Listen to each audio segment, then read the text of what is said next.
Ya, selamat datang Prof. Didi.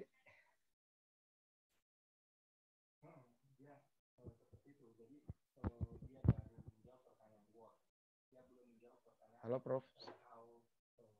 Saya dengar suara saya, Prof.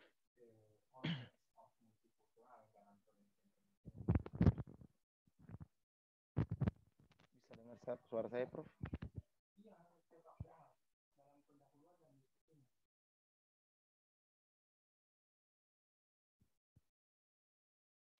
Assalamualaikum. Ya, waalaikumsalam warahmatullahi wabarakatuh. Mana udah siap? Kita tunggu sekitar 3-4 menit, Prof. Ayo. Ya, Prof.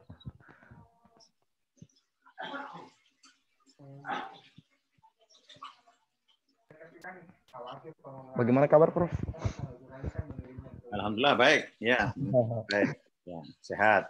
Oh ya, Prof. Lagi di Jakarta, Prof? Ya, di Depok lagi di Oh, Depok. di Depok. Ya.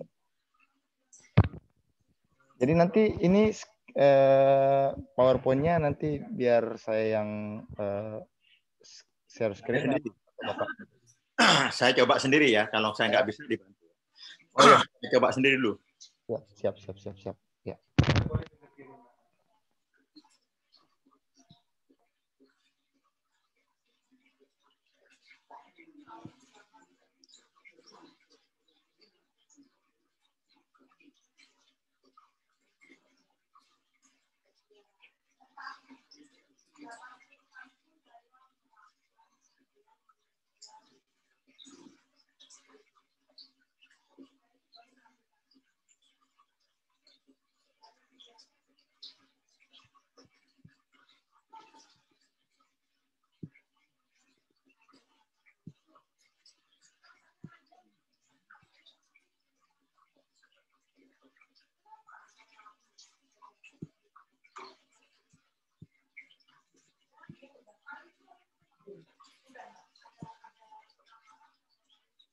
Lima menit saya cari kopi dulu ya.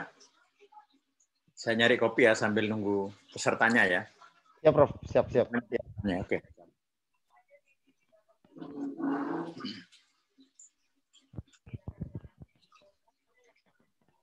Ya, selamat datang adik-adik semua, para dosen dan staf di 66.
Mimpi indah hancur hati.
Iya, sekali lagi saya ucapkan selamat datang di Stadion General Setia 66.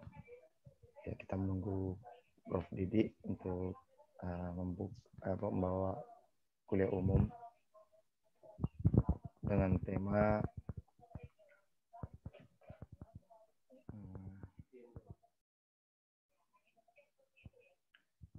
dengan tema pembangunan ekonomi dan sumber daya manusia. Ini adalah tema yang menarik dan untuk asupan ilmu di hari Senin kita ini. Ya, kita tunggu sejenak Prof. Didi untuk hadir di room kita.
Baik, Prof.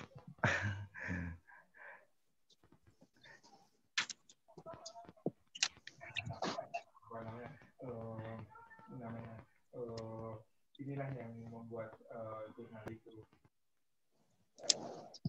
Kita mulai yuk. Siap, Prof. Ya, bismillahirrahmanirrahim. Ya, assalamualaikum warahmatullahi wabarakatuh. Waalaikumsalam warahmatullahi wabarakatuh. Ya, sebagai moderator saya buka kuliah umum di 66 Kendari dengan ucapan basmalah. Bismillahirrahmanirrahim. Ya, telah hadir di tengah-tengah kita Prof. Didi Junaid Rahbini yang beliau bukan cuma sekedar peneliti akademisi, beliau juga dekat dengan aktivitas-aktivitas pemerintahan, dan oleh karena itu kehadiran beliau di membawakan kuliah umum di kampus kita ini saya rasa akan memberikan khas sendiri.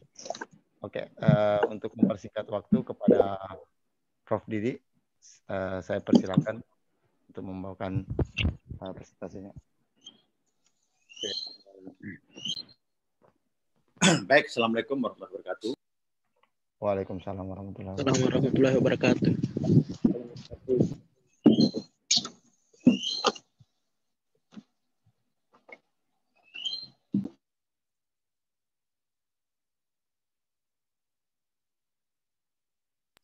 Apakah suara saya kedengaran? Tes 1, 2, 3.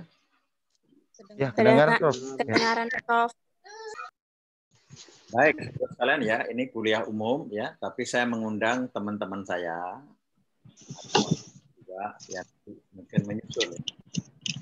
Nah, kita adalah pembangunan dan sumber daya manusia sekaligus mengevaluasi apa yang dilakukan oleh pemerintah pada saat ini. Kita bagi waktunya ya. Ya, 20-30 menit saya presentasi, 40-60 menit kalian tanya jawab ya. Jadi maksimum 1,5 jam kita sudah selesai. Iya betul. Selesai, tapi tanya jawab, ya sudah, saya berhenti. Baik, saya presentasikan. Saya diberi ini dong, diberi apa? Dijadikan host, diberi akses. Siapa ininya hostnya? Tunggu Prof, saya ini. Biar saya mengendalikan. Jadi sudah ya? Ya. Baik ya, oke.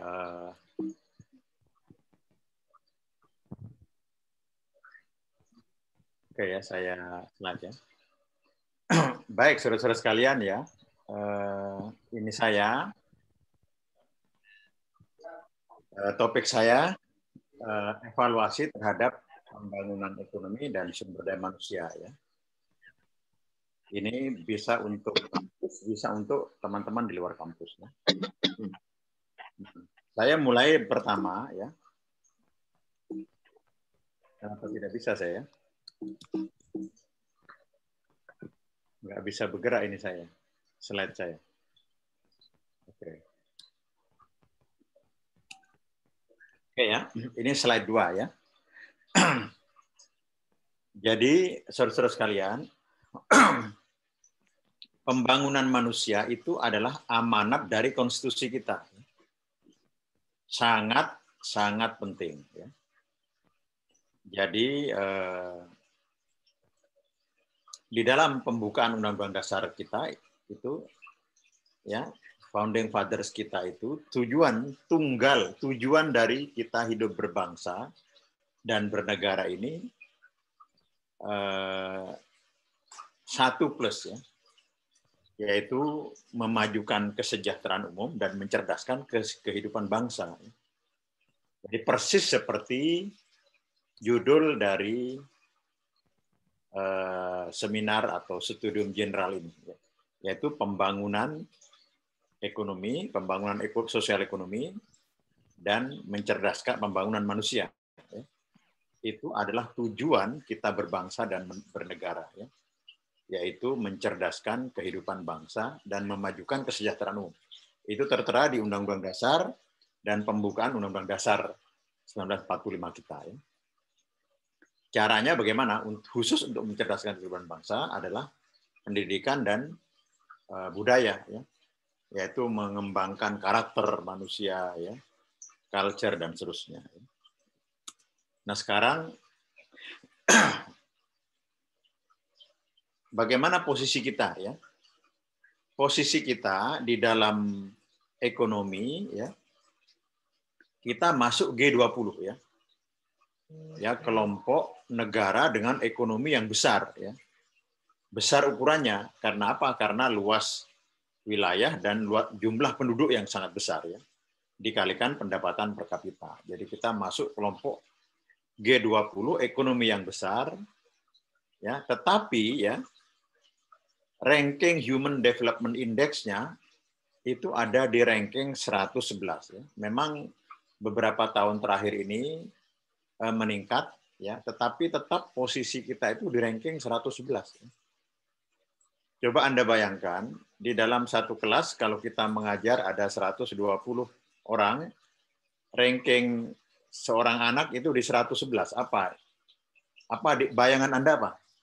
Kalau di kelas itu ada 120 orang. Terus rankingnya 111. Apa yang Anda bayangkan? Ada yang bisa jawab nggak? Saudara-saudara sekalian.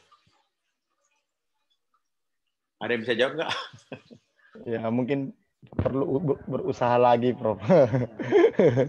Jadi, kalau kita ada di 120 orang di satu kelas, rankingnya 111, itu memerlukan satu effort untuk naik tingkat. Ya. Jadi, di Jakarta pendapatannya sangat tinggi, tapi di daerah-daerah lain sangat rendah. Ya. Bahkan tingkat kemiskinan di Indonesia Timur itu bisa mencapai 20-30%. Dan itu bukan sekedar diberikan BLT, itu tugas pemerintah daerah, ya, tugas pemerintah pusat. Ya. Saya kira Jakarta nggak usah diperhatikan deh. Ya. Jawa Barat nggak usah diperhatikan. Ya. Biar itu tugasnya gubernur. Tapi di daerah timur, ya, yang kemiskinannya sangat tinggi, ya, jadi yang kemiskinan itu berhubungan dengan sekolah, ya, berhubungan dengan misalnya rata-rata sekolah kita, ya, itu 8,0, ya. Itu saya kira perlu ditingkatkan lebih tinggi lagi, ya. Karena apa? Karena hampir separuh, sekitar 42-43% dari penduduk kita itu lulusan SD ke bawah. Coba bayangkan, Mas Zul ya, kalau orang hanya berpendidikan SD ke bawah, keterampilannya seperti apa itu? Pengetahuannya seperti apa? Itu sangat terbatas untuk bisa membangun ekonomi lebih tinggi lagi, ya. Itu keadaan kita. Jadi saya ingin mengatakan bahwa ya, pembangunan manusia kita itu masih tertinggal jauh, ya. Dan pemerintah sekarang memang meningkat, ya, tetapi tetap masih belum bisa melompat melewati negara-negara lain yang juga berkembang, ya. Negara-negara lain juga berkembang, mengembangkan dirinya, mengembangkan ekonominya, mengembangkan kesehatannya, dan seterusnya, dan seterusnya. Misalnya BPJS, ya. BPJS itu negara lain sudah 100 tahun, ya. Di Jerman itu sudah ratusan tahun, sudah hitungannya abad. Kalau kita hitungannya tahun, ya, baru tahun, belum windu, ya, belum dekade, ya, baru tahun, ya. Nah, itu pun masih defisit cukup banyak dan pemerintah belum memberikan perhatian yang cukup krusial. Itu amanat Undang-Undang Dasar, ya, yang dirubah di amandemen. Saya tidak bisa ini, ya. Coba saya keluar, ya. Saya tidak bisa menggerakkan ini.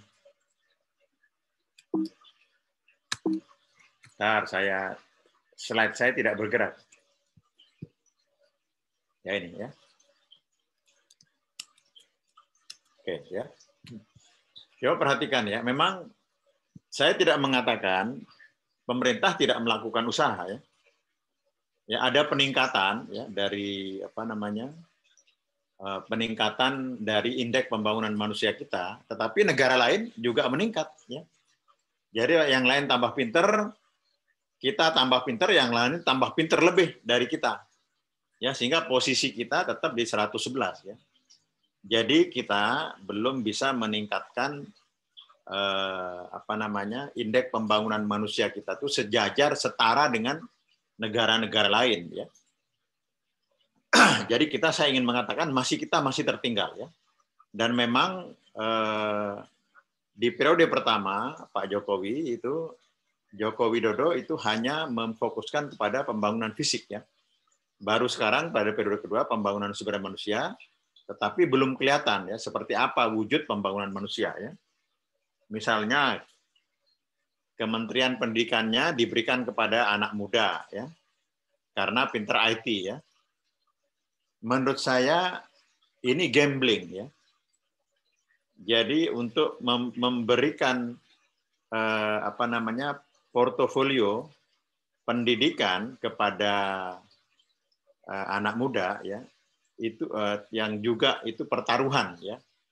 Yang menurut saya sampai 1 tahun terakhir ini belum kelihatan mau apa, ya.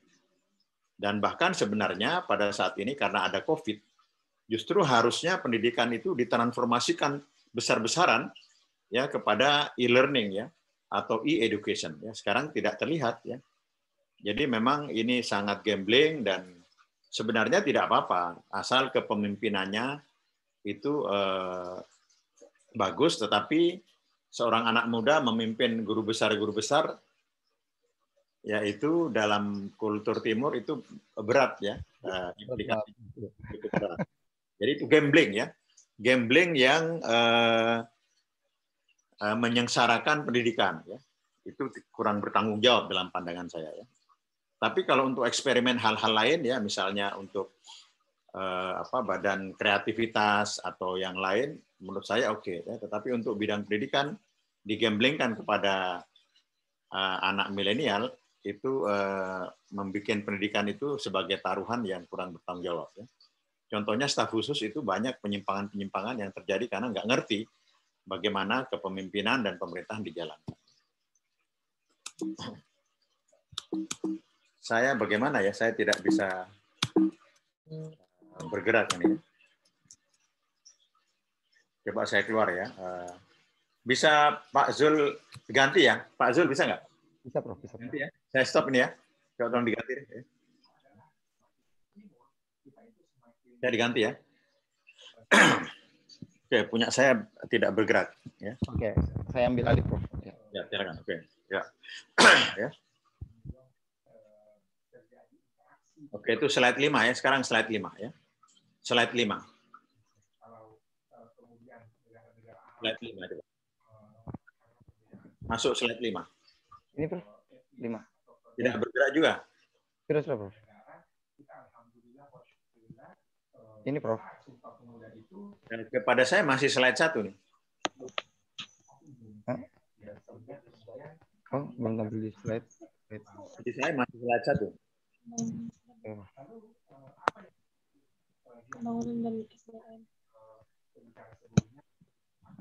Jadi sementara ya, saya ingin mengatakan ya, kesimpulan sementara dari 4 slide beberapa slide yang saya sampaikan ya, bahwa amanat Undang-Undang Dasar 1945 ya, mencerdaskan kehidupan bangsa, pembangunan sumber daya manusia itu wajib ya. Ya sekarang dilaksanakan ya. Tidak bisa dikatakan bahwa pemerintah tidak menjalankan pembangunan sumber daya manusia ya. Karena anggarannya ada, kemudian nggak bisa ya. Atau coba saya sendiri,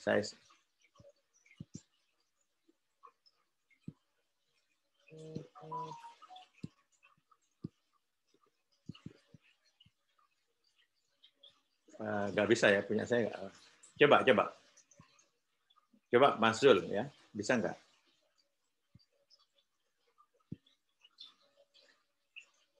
Ya oke, bagus ya. Slide 5, bisa nggak?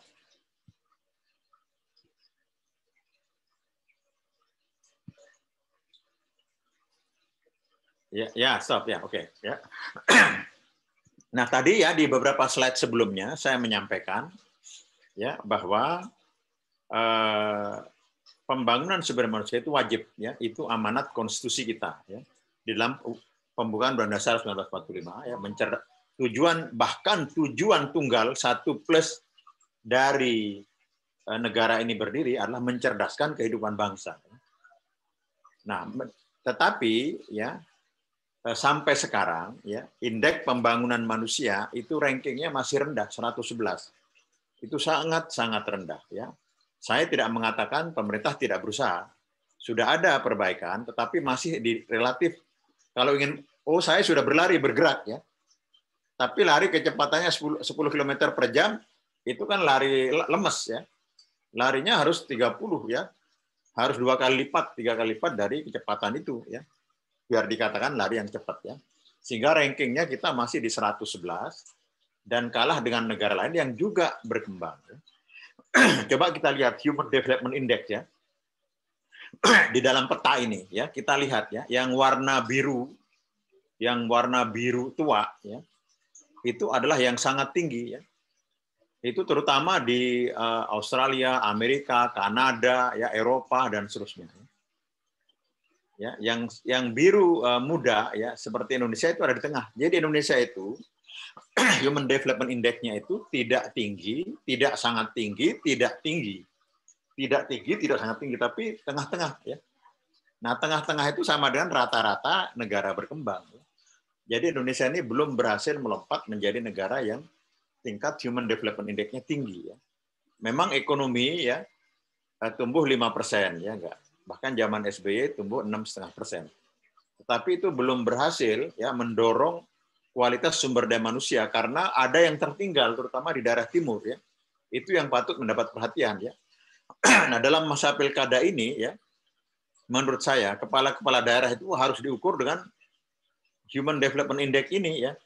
Kalau literasi kemudian kalau pendidikan nggak naik ya itu berarti gagal. Ya.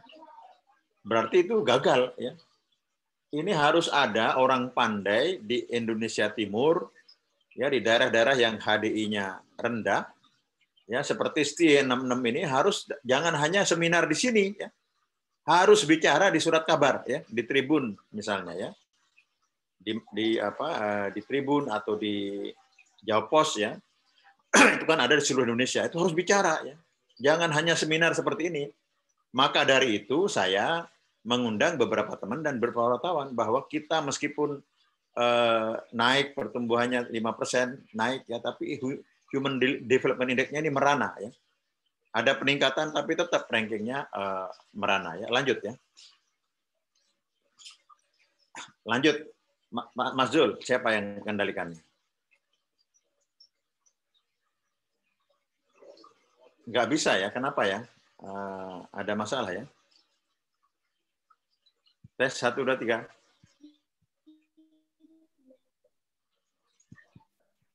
Iya, saya sudah ini, tapi nggak berubah, Prof. Nah? Belum berubah ya? Iya, punya saya tadi saya begitu juga, nggak bisa bergerak ke slide 6, nggak bisa. Nggak bisa, Prof. Nggak bisa. Coba. Itu mungkin enable editingnya itu di anu Mas, ada tulisan tuh yang kuning tuh enable editing, di klik tuh. Enable. Coba Pak Sahid dikasih akses juga deh. Ya. Boleh, Prof. Boleh. Saya dikasih akses juga. Ya, Pak Sahid ya, Ahmad Sahid di situ. Coba. Sahid ya. Ahmad Said. Ada ya ini. Coba barangkali saya bisa coba. Saya dulu kalau nggak bisa. Ya, masuk. Iya, saya. Itu bisa itu. Ya, oke ya. Lanjut ya. Nah, selain kita ada di tengah, memang kita tidak seperti negara Afrika ya. Ya, itu kan kalau yang negara Afrika itu kan biru atau hijau muda ya, biru muda sekali. Itu kan yang sangat rendah ya. Kita tidak termasuk negara yang Bangladesh, nah Afrika, tapi kita tengah-tengah belum berhasil mencapai seperti Cina ya, dan bahkan dengan Brasil pun kita masih kalah ya dengan Cina dan yang lain itu ya. Tidak hanya itu, kalau kita lihat di peta ini Indonesia ya. Peta Indonesia ini, Indonesia itu antara yang merah, kalau yang hijau tua itu yang tinggi ya, yang merata ya. Ya, sementara yang merah itu yang tidak merata ya, yang kuning itu tengah-tengah ya. Jadi ini persoalan sumber daya manusia kita itu tidak merata juga. Dan memang kita harus mengejar ketertinggalan, dan ada 600-700 triliun dari anggaran negara di APBN sudah ke daerah yang ditentukan oleh bupati dengan DPRD-nya, gubernur dan DPRD-nya itu harus ya, wajib belajar itu harus sudah sampai SMA, tidak boleh lagi main-main hanya pada tingkat SD saja. Nah, itu yang harus kita kerjakan. Ini juga tidak bisa lagi. Ya, tidak bisa lagi ya. Coba Said, coba. Jadi sementara kesimpulan, coba Said bisa nggak? Siapa yang duluan deh?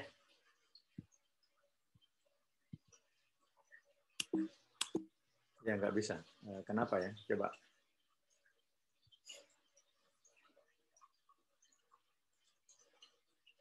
Mungkin signal di situ kurang besar ya. Coba, Said bisa?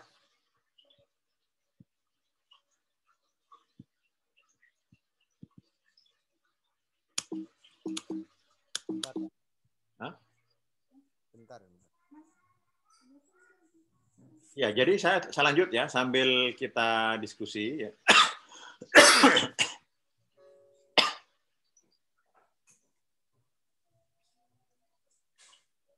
Ya, oke, lanjut ya.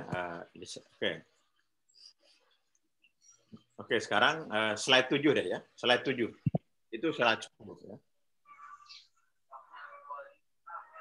Oke ya. Nah, saudara sekalian ya. Tidak hanya itu ya. Jadi sekarang ya, menteri yang baru bisa nggak meningkatkan ini? Katanya kan pandai dalam bidang komputer sains dan matematik ya. Ya, kalau tidak berhasil ya, ini PISA ya. Laporan PISA tahun 2019 ya. Jadi tadi Human Development Index maupun pendidikan secara khusus kemampuan anak-anak dalam bidang matematika, dalam bidang sains, dalam bidang membaca, itu juga sangat rendah. Ya. Jadi kita ini memang tertinggal. Jadi tujuan mencerdaskan kehidupan bangsa, kalau dilihat dari kenaikan tahun ke tahun ada, ya, seperti saya sebut tadi Human Development Index, ya, tidak turun, ya. Tetapi kan kita harus membandingkan dengan orang lain, ya. Ya, Human Development Index 111 itu kan ranking yang sangat terbelakang, ya. Nah, Human Development Index itu kan kesehatan, ya, pendidikan, ya, dan lain-lain, ya. Tapi sekarang khusus untuk anak-anak sekolah yang diujikan, ya, itu ranking matematika, ranking sains itu, ya, ada 78 orang di kelas misalnya, kita rankingnya 72, itu kan terbelakang, ya. Jadi dalam bidang sumber daya manusia, ya, tujuan dari pembukaan Undang-Undang Dasar 1945 tidak tercapai, ya, mencerdaskan kehidupan bangsa. Ternyata kita cerdas hanya di dalam, ternyata kita tidak cerdas dibandingkan negara-negara lain, negara-negara berkembang yang lain, ya. Sangat jauh, ya, dibandingkan dengan Singapura, Malaysia, dan lain. Pekerjaan besar di daerah, di otonomi daerah, ya, kalau tidak bisa menghasilkan perbaikan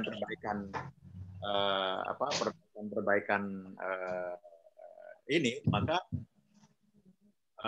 itu lembek, ya. Kemudian semua daerah, semua bupati, semua orang tua, ya, itu menolak ujian nasional. Ujian nasional kan peringkat, ya, nangis-nangis, ya. Itu berarti kita mental rendah, ya, mental rapuh, ya. Diberi ujian nasional ditolak, ya. Dan dijadikan komoditas politik.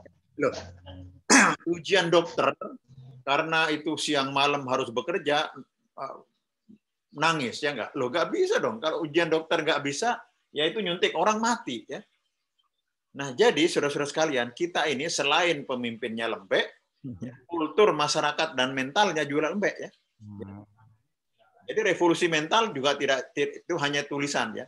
Revolusi mental itu hanya satu tulisan di Kompas. Itu dibikin oleh Romo, ya, yang sekarang menjadi staf presiden. Setelah itu tidak ada lagi, ya.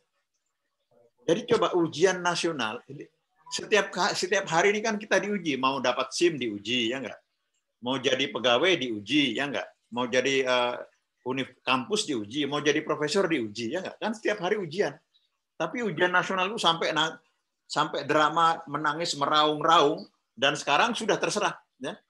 Mau ranking berapa matematikanya, mau ranking berapa sainsnya, terserah. Nah, ini sebagai bangsa yang sangat lembek, bangsa yang sangat lemah mentalnya, ya. Jadi dua, yaitu pertama pemimpinnya, kedua mental masyarakatnya, sehingga kita itu ada di ranking bawah, ya.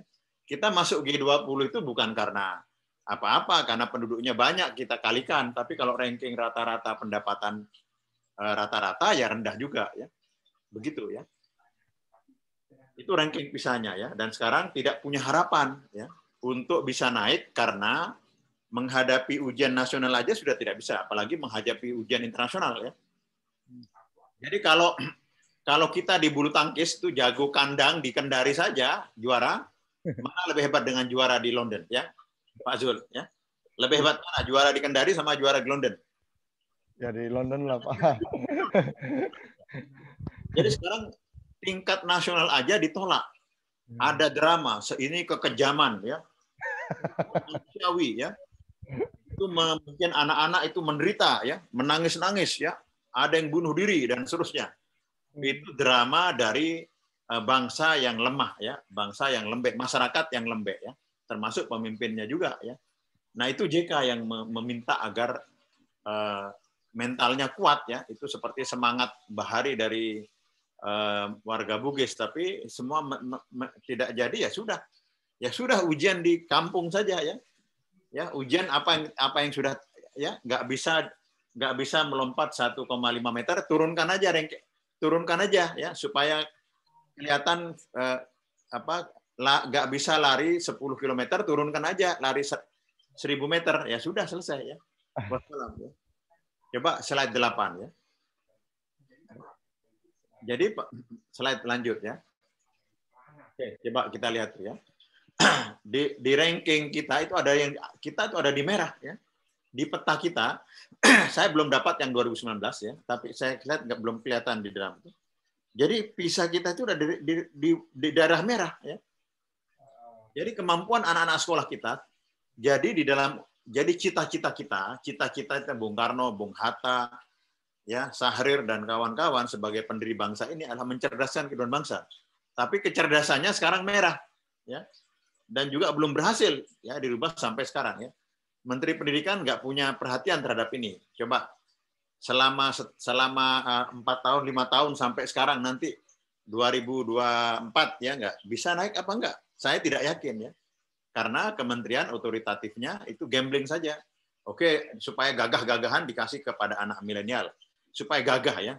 Tapi target-target mencerdaskan kehidupan bangsa itu nggak bisa ya. Oke, terakhir ya, lanjut ya. Itu beberapa slide saya, lanjut ya. Di slide 9. Nah, sekarang saudara sekalian untuk nah, sumber daya manusia dengan ekonomi, apa hubungannya? Ya? Bagaimana sumber daya manusia itu bisa mendorong pembangunan ekonomi ya? Kalau sumber daya manusianya itu kuat, masih harus ada ya. Itu tadi yang dasar ya, yang saya sampaikan yang dasar ya. Kemampuan matematika, kemampuan membaca, kemampuan sains dan lain-lain itu lemah ya. Nah sekarang, untuk pembangunan manusia dengan ekonomi itu ada dua dimensi yang harus dibangun, yaitu skill, keterampilan ya, dan culture of work ya. Skill itu ya kita harus memproduksi ya sebanyak mungkin dokter per 1.000 penduduk ya, arsitek per 1.000 penduduk, akuntan per 1.000 penduduk ya enggak, teknik sipil per 1.000 penduduk dan seterusnya. Itu makin lama harus makin banyak ya skillnya ya, tukang yang terakreditasi dengan baik ya, ahli las yang terakreditasi, itu keterampilan menengah. Selain keterampilan itu ada budaya culture of work ya. Culture of work ya. Culture of work itu adalah semangat entrepreneurship ya, semangat untuk berjuang ya. Ya, semangat kerja, kalau perlu lembur seperti di Jepang dan Korea ya. Itu kalau itu tidak ada ya, kita itu cuman bangsa yang leha-leha, masuk kantor jam 12 pulang ya, sebelum Covid ya jam 3 pulang ya sudah. Kalau di Korea Selatan ada pegawai pulang jam 4 atau jam 5, tetangganya sudah lihat kanan kiri. Oh, itu pegawai dipecat ya, karena mereka kerja siang malam ya untuk pembangunan ekonomi. Ya, lanjut ya di slide 10. Ya. Jadi skill itu di slide 10 ya. Jadi ada dua dimensi yang harus dipunyai ya, yaitu keterampilan, skillnya, keahlian, kemampuan menyelesaikan masalah profesional di hadapannya dan seterusnya ya. Itu adalah rasionya harus naik ya, dokter per 1.000 penduduk, ahli biologi per 1.000 penduduk, agronomis per 1.000 penduduk dan seterusnya. Nah, culture of work itu adalah sebagai proses budaya ya, tapi proses budayanya tadi saya katakan menghadapi ujian itu nangis-nangis, ya ngemis-ngemis, pakai argumen bahwa ini tidak human ya, ini tidak manusiawi ya, itu membuat murid itu gila ya, membuat murid itu aduh, alasannya banyak untuk bisa menjadi bangsa yang kuat ya. Itu sudah itu abad ke-7 ya, abad ke-7 itu orang Viking itu sudah berkelana Samudra Atlantik sana, ke sana kemari untuk dengan semangat yang luar biasa ya. Nah, jadi proses budaya ini ya itu karena ya termasuk masyarakat Tionghoa di sini ya. Itu keterampilannya semangatnya kencang sekali ya. Nah, nanti berbenturan dengan semangat lokal yang itu lemah, itu nanti terjadi perbenturan, nanti itu berbahaya. Nah, karena itu warga dari masyarakat pribumi ya warga Jawa, Madura, Sumatera itu harus meningkat ya. Jangan sampai ketinggalan dan nanti terjadi perbenturan ya. Ya, lanjut ya. Nah, saudara sekalian, ada solusi ya. Terakhir ya, solusi definisi pertama seperti yang saya sebutkan tadi ya, yaitu yang dasar pendidikan, keterampilan, keahlian, penyelesaian kesempatan kerja dan seterusnya ya.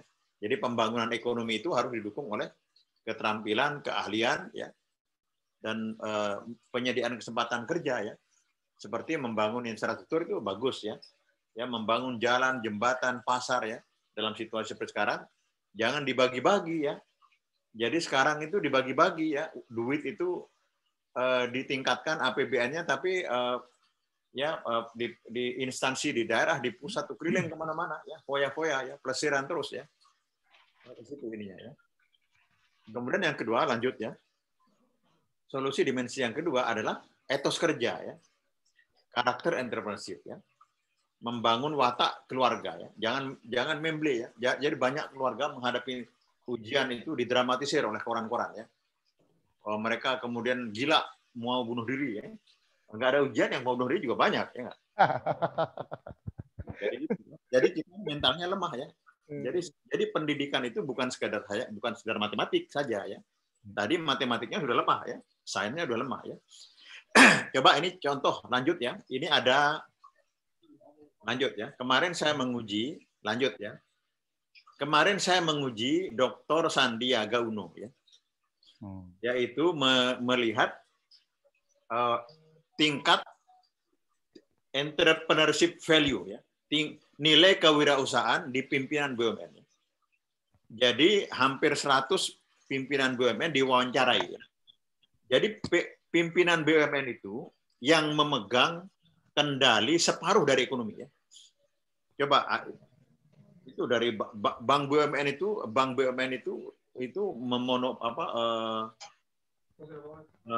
punya 2/3 paling besar dibandingkan dengan bank-bank BUMN. Nah, hasilnya ini, ya, coba lihat, ya. Nilai kewirausahaan dari pimpinan BUMN itu rendah, ya. Itu hanya 42% dari 100. Jadi salah satu direction, ya. Jadi salah satu nilai kewirausahaan itu dari pimpinan BUMN itu adalah bagaimana dia mendireksi dirinya agar mencapai tujuan, agar punya inisiatif dan seterusnya. Ini rendah, ya. Ini harus diumumkan, ya. Dan pimpinan BUMN yang dipilih sekarang itu tidak berdasarkan kapasitas kemampuan entrepreneurship, tapi berdasarkan KKN, ya. Berdasarkan karena dia mendukung karena dia mendukung pencalonan, ya. Jadi lihat, ya, nilai kewirausahaan ini hasilnya Sandi Uno, ya, dari disertasi doktor, ya. Itu hanya 42% dari 100%. Kalau di masyarakat itu hampir 0%, yang rakyat biasa yang hanya jadi tukang, jadi pegawai, nggak ada itu. Nilainya itu relatif rendah. Ini pimpinan BUMN, ya, tidak dipilih berdasarkan kapasitas dan kemampuan yang benar, ya.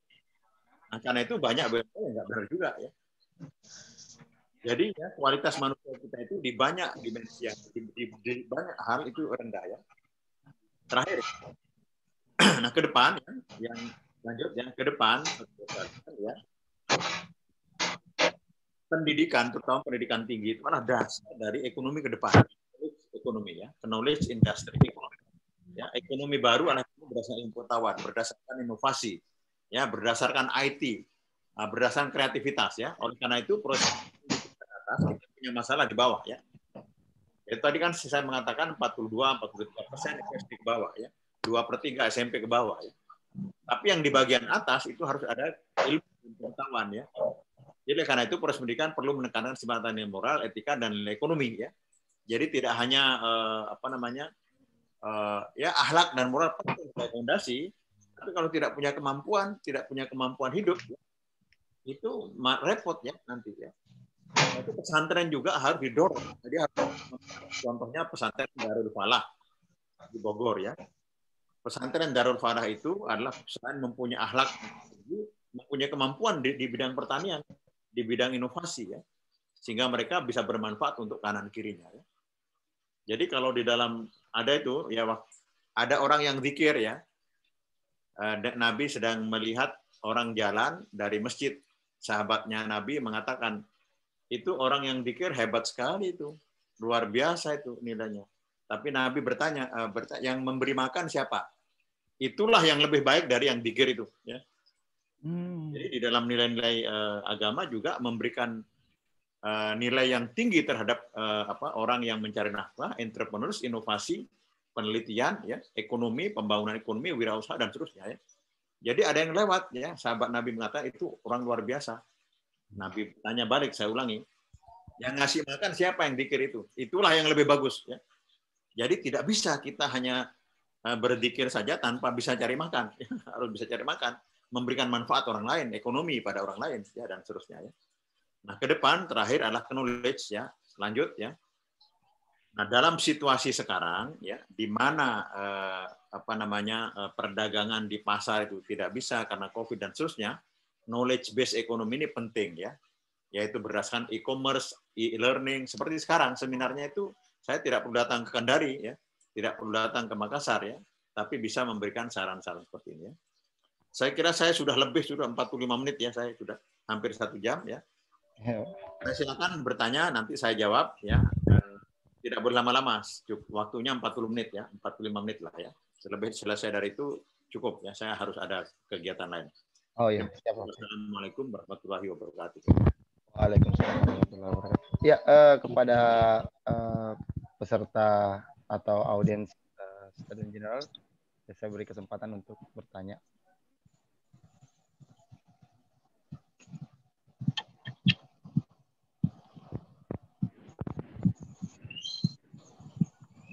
Ya, ada pertanyaan?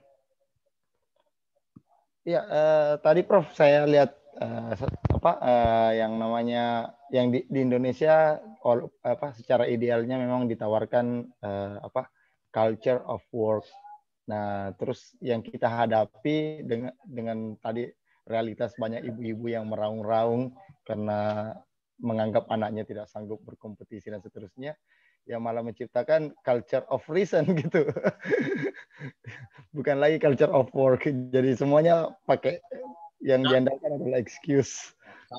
Saya interupsi, ya. Yeah. Culture of work itu salah satunya mengembara mencari pengetahuan baru. Baru seperti Syekh Yusuf datang ke Afrika Selatan itu. Oh ya, betul, Prof. Jadi seperti orang Bugis merantau ke Jakarta untuk mencari, ya, orang Tionghoa yang datang ke sini semangatnya lebih tinggi, ya. Jadi ada tiga kualitas sumber daya manusia yang harus dibangun ke depan, ya. Nggak boleh merengek-rengek, ya. Yang pertama kualitas fisik, kualitas SDM untuk pembangunan ekonomi itu 3 landasannya, ya. Yang pertama kualitas fisik dan kesehatan, ya. Nah, bangsa-bangsa yang kualitas fisiknya bagus itu akan mendorong pembangunan ekonomi lebih bagus, ya. Seperti di Jepang tahun 40-an, 50-an orang Jepang pendek-pendek, ya. Tapi gizinya diperbaiki, kesehatannya diperbaiki, ya, mereka menjadi orang-orang pemain basket yang tinggi-tinggi, ya. Kan ada ramalan Joyoboyo itu, ya, Indonesia akan dijajah orang KT, orang pendek, ya, orang KT, ya.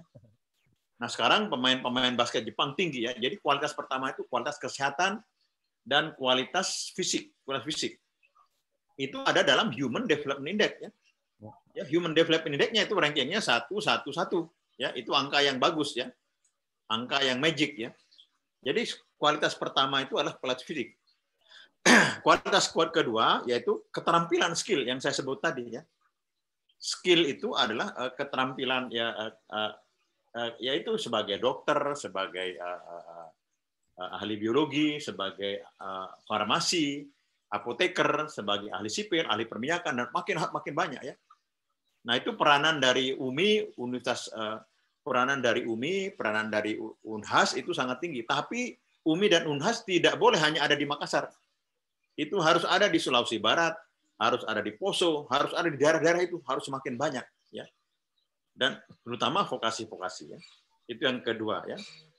Yang ketiga culture of work, ya. Yang ketiga migrasi, culture of work, ya. Jadi orang saya sebutkan tadi, orang India yang datang ke Afrika Selatan, ya, orang Makassar yang pergi merantau ke Padang, orang Padang yang merantau ke Jawa, itu etos kerjanya lebih tinggi, ya. Nah, itu yang harus ada, ya. Dan saya contohkan ujian nasional yang merengek-merengek itu kan orang yang mentalnya rendah, mempengaruhi orang yang lain, ya. Betul. Ujian itu biasa saja, kalau ujiannya rendah nggak apa-apa, ya. Rankingnya ininya saja diturunkan, ya nanti dibangun lagi, ya nggak apa-apa, nggak ada masalah. Belum tentu yang matematiknya itu rendah, itu orang rendah, tidak apa-apa. Itu hanya mengukur matematik, tapi itu ukuran dasar saja. Ya. Seperti kita fisik, ya ukuran lari kan harus ada, ya nggak? Tapi kalau nggak bisa lari, ya sudah di di kursi roda, tapi dia bisa berkreativitas. Tapi tidak boleh ujian nasional itu kemudian dihapus, ya gara-gara orang yang mental rendah itu, begitu. Ya. Itu kira-kira. Ada yang lain nggak? Silakan kalau ada, kalau tidak ada nggak apa-apa. Itu semua adalah banyak dimensi yang saya sampaikan. Mulai dari Human Development Index kita naik ya menjadi di atas 70 sekarang. Dulu 69, sekarang di atas 71 ya. Tapi tetap rankingnya di bawah. Karena Thailand, Malaysia, ya Jepang semuanya meningkat ya. Ya, tingkat harapan hidup orang sudah hampir 80 tahun. Mereka makin lama makin meningkat ya. Kita meningkat juga. Tapi tetap kita ranking bawah ya. Jadi kita tidak boleh mengatakan bahwa kita berhasil ya. Walaupun kan BPS mengumumkan kita berhasil ya. Enggak. Kalau dibandingkan dengan yang lain kita masih terbelakang ya. Kemudian juga pendidikan tadi PISA-nya ranking 72, 70 dari 78 ya negara ya. Ya, Menteri Pendidikan sekarang bisa apa? Coba untuk menyelesaikan itu. Saya kira tidak akan bisa ya. Kalau hanya programnya seperti ini ya. Nah, diberikan kepada anak yang tidak berpengalaman ya. Kementerian Pendidikan diberikan kepada anak tidak berpengalaman, itu gambling, ya, yang menyusahkan sektor pendidikan. Ya. Dan ke depan itu knowledge industry, itu semua dimensi sudah saya jelaskan. Ya. Sehingga tujuan Undang-Undang Dasar mencerdaskan kehidupan bangsa itu belum tercapai. Ya. Ekonomi kita bangga, masuk G20, ya, tetapi mencerdaskan kehidupan bangsa itu belum tercapai. Itu tugas dari pendidik ya. Tugas dari PGRI ya. PGRI-nya ini nggak mempunyai prestasi ya. Ya. Tetap segitu-segitu aja ya. Paling hanya untuk perkumpulan-perkumpulan ya kurang, prestasinya kurang. Kalau dari tahun-tahun naik oke, tapi dibandingkan dengan yang lain tidak berprestasi ya. Apa buktinya? Yaitu pisahnya rendah ya. Kan itu tanggung jawab guru, tanggung jawab saya juga sebagai guru besar ya. Lanjut silakan, ada nggak yang mau adik-adik ya? Ya, silakan ada yang mau. Tidak bertanya nih, etos kerjanya rendah. Iya. Rendah kalau tidak mau bertanya. Ayo, kalau merasa stay 66 ini mahasiswanya beretos tinggi, etos kerjanya tinggi ya, ayo bertanya. Memang betul ya, kepercayaan diri itu adalah satu hal yang utama gitu dibandingkan punya keterampilan tapi nggak punya kepercayaan diri, akhirnya nggak bisa mengekspos dirinya di luar gitu, seperti apa yang dibahasakan Prof tadi. Maksudnya mahasiswa ST 66 ini sudah punya tulisan-tulisan masuk di media-media cetak atau media-media mainstream yang dimana ide-idenya itu bisa ini. Oke, sekarang saya ada nasihat ya buat adik-adik ya.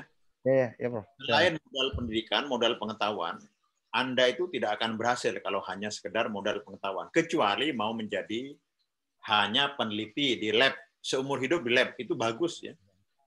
Ya, tetapi yang paling penting nanti adalah modal sosial. Ya. Modal manusia, modal pengetahuan, modal keterampilan, itu kurang dari separuh, hanya sepertiga. Menjadi kunci sukses adik-adik sekalian. Ya. Tapi yang paling penting itulah modal sosial. Ya. Social capital sekarang. Coba dibuka, itu satu teori. Ya. Modal sosial itu network ya. Capital ya, di mana orang bisa bergotong royong, orang bisa bekerja sama ya. Ya, di dalam organisasi 1 ditambah 1 itu tidak 2 ya. Kalau dalam keluarga 1 tambah 1 menjadi institusi keluarga jadi 10 kayak Pak Zul ya. Pak Zul sama istri nanti punya anaknya 4, anaknya 4 punya cucu jadi 10, jadi 12 ya. Itu institusi ya. Profesor Abdul Aziz dengan Pak Zul itu bergabung dalam pendidikan tinggi membuat STE ya, 1 tambah 1 tambah 1 lagi tambah 1 itu bisa 1000. Berapa sekarang STE mahasiswanya?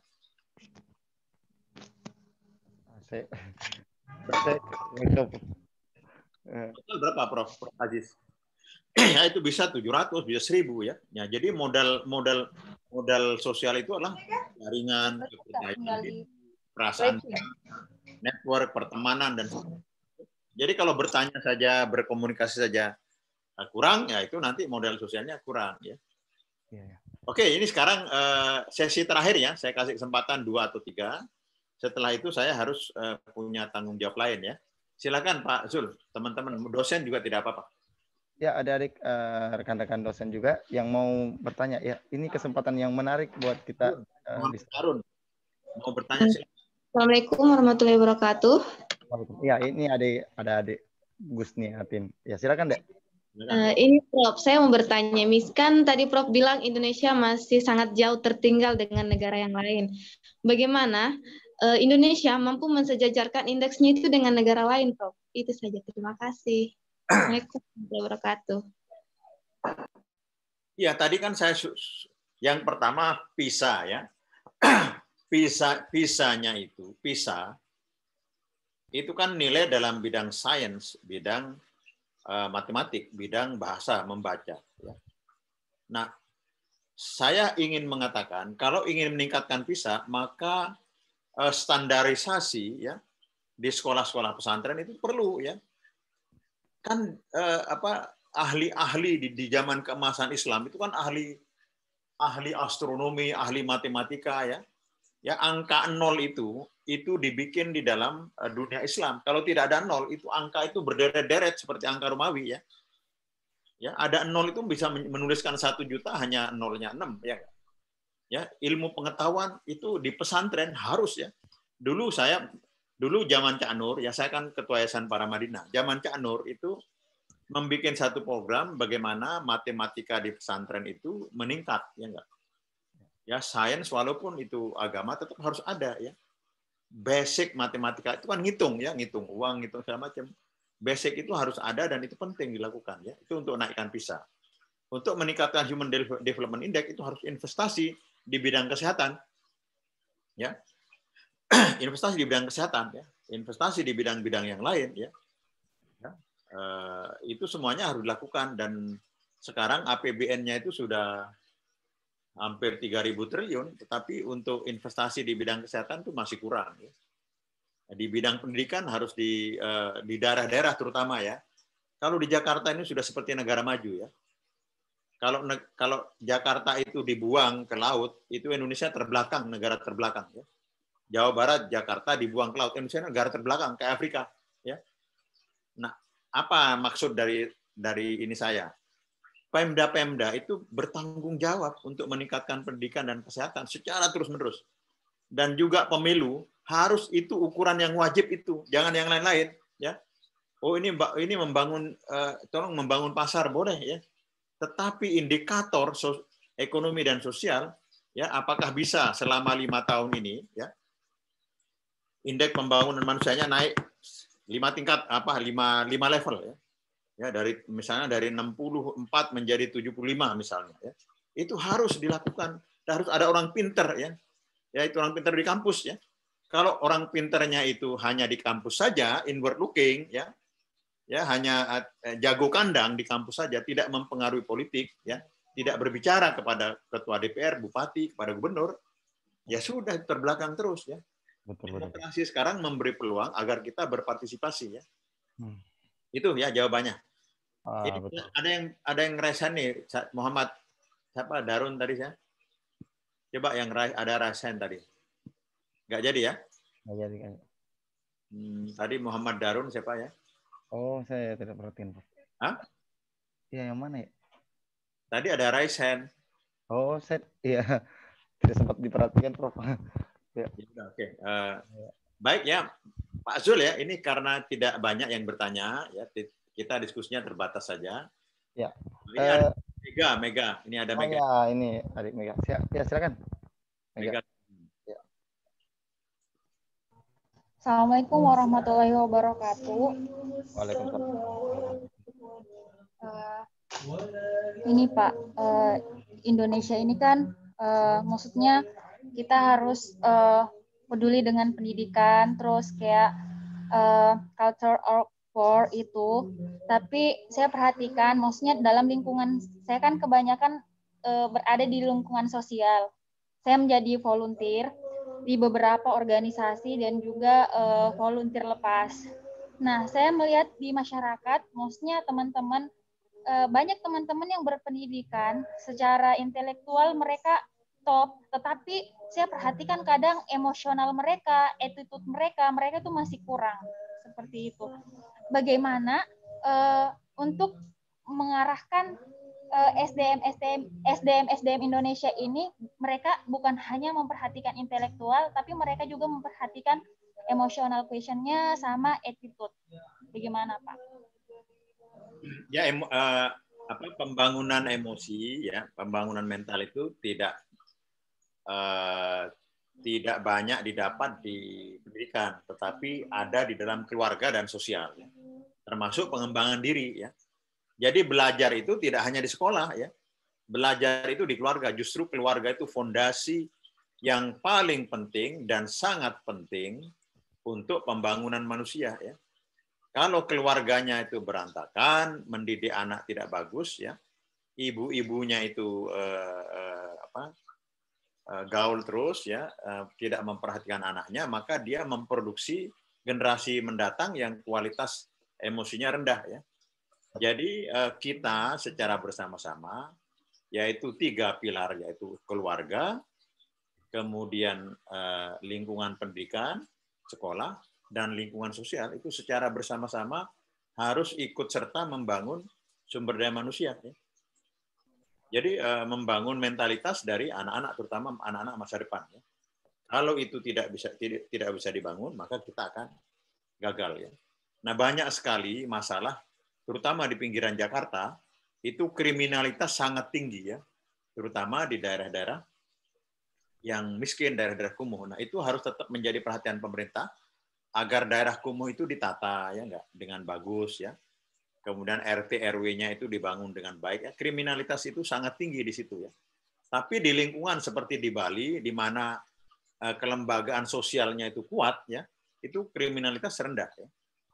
Coba kalian, ya, saya kasih tahu, ya, kan saya bilang tadi keluarga, kemudian sekolah dan sosial.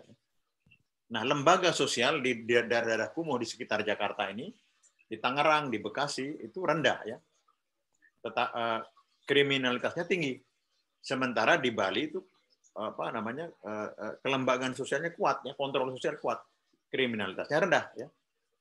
Nah, begitu juga di Makassar, ya. Yaitu di Padang, ya. Ya, kelembagaan Nini Mama itu kuat, ya, sehingga kriminalitas rendah, ya. Jadi karena itu lingkungan sosial sangat penting, ya. Jadi tidak bisa kita sekarang di daerah pinggiran di Jakarta ini bangun rumah susun, kemudian hanya rumah susun, hanya rumahnya saja, kelembagaan sosialnya tidak dibangun. Maka itu menjadi satu kumpulan masyarakat dengan kriminalitas tinggi, ya. Jadi di kota-kota besar, ya, yang tidak memperhatikan kelembagaan sosialnya, membangun, ya, rumah-rumah susun, ya, tanpa membangun kelembagaan sosialnya, itu akan memproduksi anak-anak yang kriminalitasnya kurang bagus, ya. Itu harus dibangun, ya. Oke, ada lagi nggak? Saya kira cukup, ya, sudah jam. Ada lagi nggak? Ya, jadi sekalian ini, Prof, menjelang penutup, ya. Bagaimana sih, kan ini kan kemarin pemberitaan bahwa Indonesia sekarang memasuki masa resesi dan sebagainya. Terus terkait tentang itu, apakah itu akan mempengaruhi aktivitas pendidikan dan terutama ya kolaborasi pendidikan dan seterusnya, itu apakah itu sangat berpengaruh juga, Prof? Ya, situasi krisis sekarang ini akan sangat-sangat mempengaruhi, ya, terutama golongan masyarakat bawah, ya. Jadi situasi krisis akan sangat mempengaruhi sosial.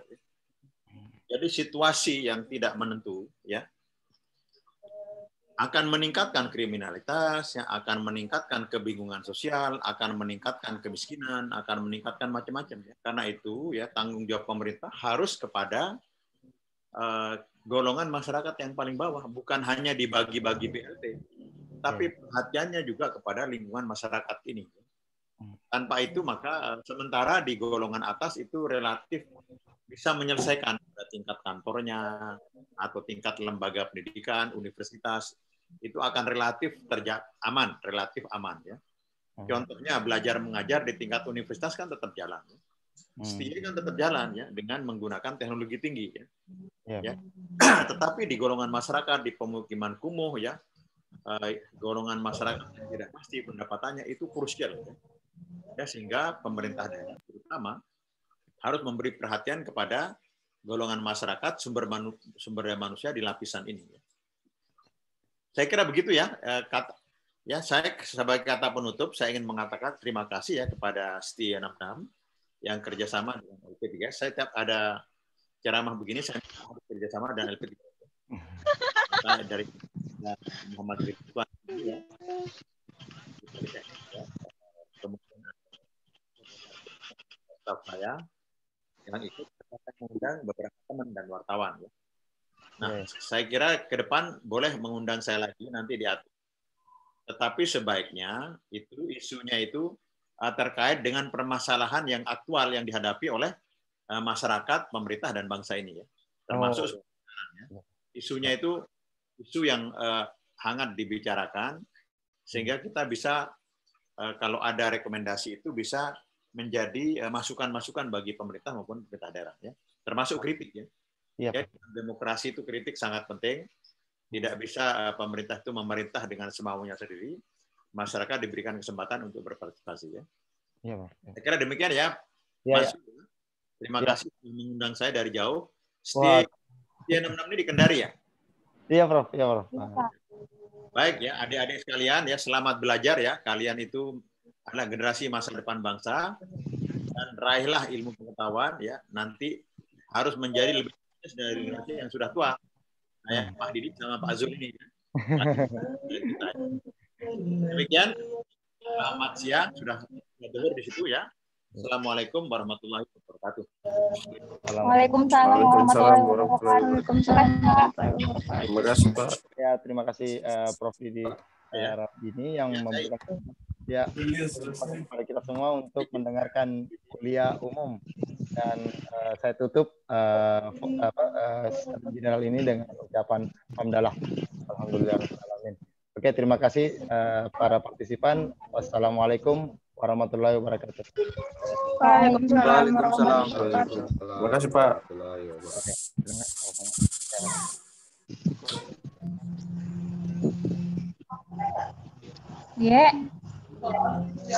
Kuliah umum. STIE.